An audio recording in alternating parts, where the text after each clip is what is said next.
gentlemen, to another episode. We got Corey and the crew with the 5150 show, so let's get right into it.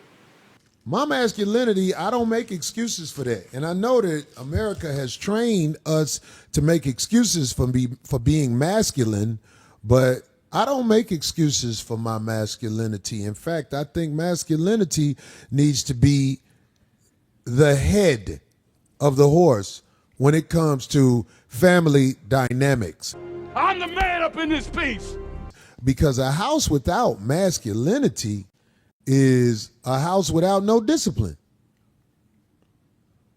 What is the opposite of masculinity? Is there an opposite of masculinity? Shit, masculinity? I don't know. What the is the opposite of femininity? Femininity. If the house is led feminine, this is what happens.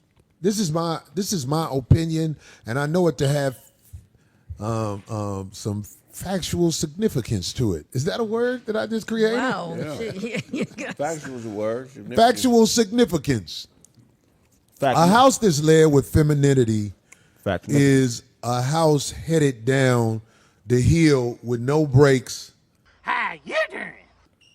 100 miles per hour. Gonna clean the basement, then you're gonna clean the garage, then you're gonna go upstairs and clean the attic.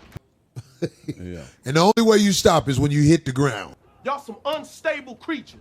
See, I ain't gonna say the B word. I'm gonna say unstable creatures.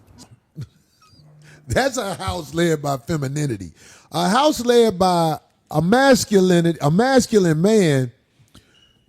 It is my opinion that a man will motherfucking do what he got to do to make sure his family is on the right track. What about a house led by a feminine man or a masculine woman? A house led by a masculine woman is a feminine house. Right. What if she dressed like a nigga?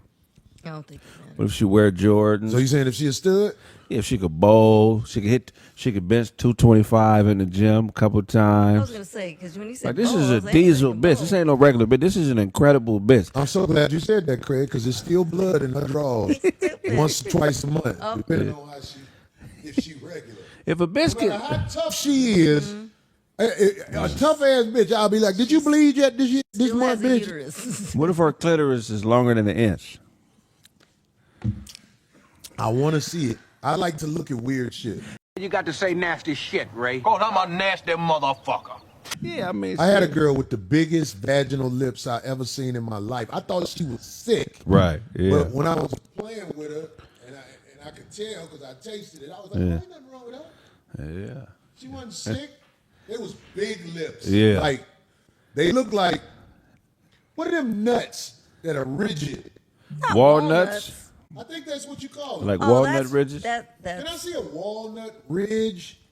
Do we got a picture of a walnut?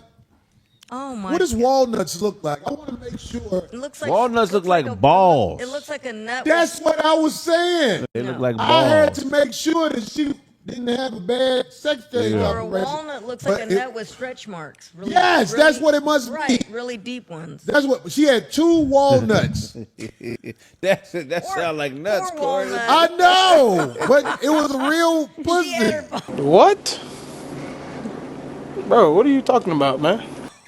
Oh no! It was a real pussy. Ain't ovaries nuts. Just because it has an entrance, Corey, because you know they make No, them. no, Here D. we I go. understand what you're saying. I understand what you're saying, D. But I'm a man and I know what pussy tastes like. This was pussy.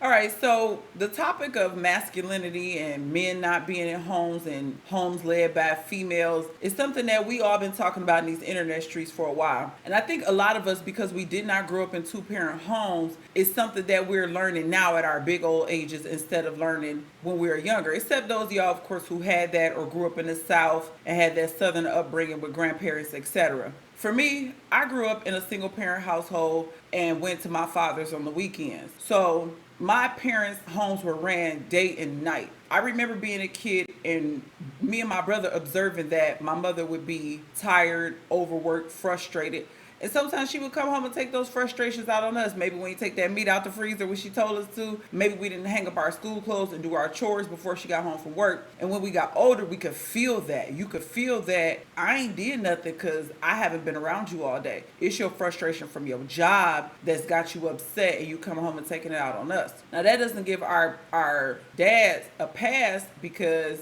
for whatever reason, they didn't work it out, and instead of us living with our father, we live with our mother. And I personally think being married for 20 years to a black man, I personally think that men deal with their frustrations out in the world on the jobs a little bit better than women from what I saw growing up with my mother versus my husband. My husband didn't bring a whole lot of work frustrations home and directed it towards me. Discipline is something that we all need to work on, male and female. But for me, again, growing up in a single parent household, you can just see different things that happened that was too much for the woman, but there was no one else, right? There was no one else. A lot of times when men and women break up, a lot of the men are not worried about what happened in the woman's household like that, right? That's her house. She regulated, she paid the bills. So sometimes things happen that are kind of traumatic in these single parent households and your father don't even know about it, or you sworn to secrecy. You can't even tell your father about stuff that happened under your mother's roof. Matriarchal leadership,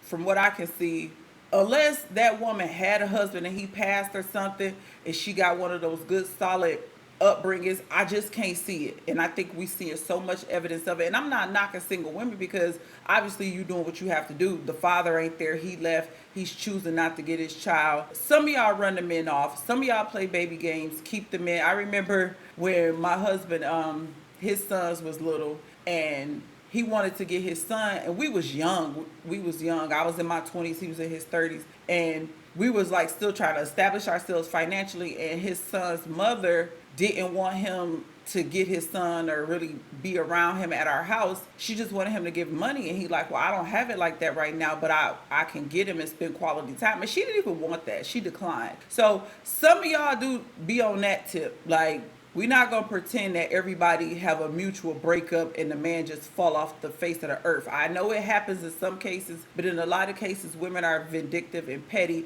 and they just don't know how to deal with masculinity. And I know I didn't because my dad wasn't in the home. I knew how to deal with be under a masculine leadership when I was at my dad's house on the weekend, but my parents had never been married. I was married 10 years before my mother got married, so I didn't have nobody. We didn't do marriage counseling and all of that. We wasn't hardcore Christians, so I didn't know how to be under male authority and leadership. I had to learn those things over time. If you watch me before, you know I have a saying that I learned on the job as far as being married, how to be a wife, how to understand masculinity and not try to change that into femininity or what I think masculinity should be. Because you married the person, so you got to accept them for who they are. And I think a lot of women have a problem with accepting the man for who that man is, but want the man to accept them for who they are and being under the delusion that you are perfect. You're not perfect and your mate is not perfect, but a lot of people expect perfection from these men. Y'all expect every black man to be rich, make all this money,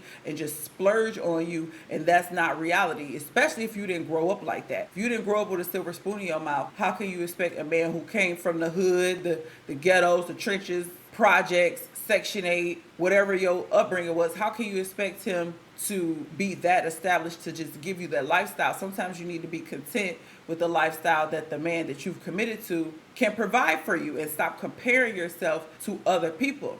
A real man is not going to tuck his masculinity to appease the female. Now, of course, if you love somebody, y'all living together, they're going to do certain things for you and vice versa. But we have to get back to understanding that, one, God made men first for a reason. I think a lot of people like sleep on that fact. And two, a man is going to be a man. And I'm not talking about nothing toxic, nothing abusive, no crazy stuff like that. I just mean literally being a man. And we have to, because we say we want men and you are attracted to men. So it shouldn't be a problem with a man being masculine and running his household versus wanting to be selective. You want a man when you want one, but then you want him to be feminine, to be your girlfriend when you want. And men can't flip-flop like that, nor do they want to, because that's giving sus, right? Men want to be how they were created, to be tougher, rougher exterior. Sometimes they speak a little more aggressively. You know, sometimes they don't show the emotion like I was saying earlier.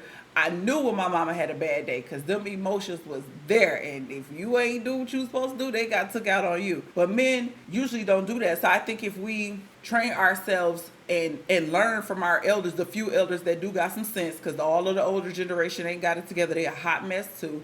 But if we care enough to learn from our men, learn their likes and dislikes, and try to cohabitate, because it's all about the next generation. If you 35 and up, you have pretty much lived half your life. It's about the next generation and progressing and doing better, just like a lot of us doing better than our parents' generation, and trying to get along with our men for who they are and not trying to make them be somebody else.